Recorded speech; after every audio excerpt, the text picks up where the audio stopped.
选中文，你要选英文，你就选英文。哦，开始吧。你选中文进去之后吧，他卖给国外，他就选英文，就参数用户名1，密码1、2、3、4、5、6、7、8，进去。进去之后啊，这里预要时间。这里就是说一次焊接时间30毫秒，1万的周波。这里根据你自己设电流多大，这是5000，这是以千为单位的，设5就是5000，设50就是5万。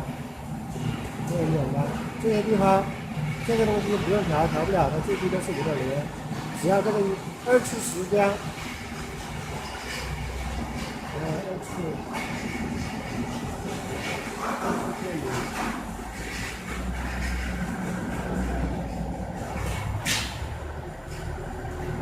这个休止时间一定要把它设置成0，然后这个技术设定也要设成0。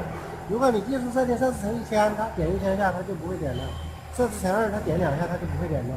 如果这个地方设置成100毫秒，它就是每隔100毫秒它就会自动焊一下，每隔100毫秒它就自动焊一下。因为这里一定设成0，这里一定设成0，其他地方都不用管了，是吧？我们要调焊接参数就调这个焊接参数。焊接时间和1次的焊接时间和1次的焊接电流，其他的都不用动，然后就可以焊了。你再试一下，我拍一下。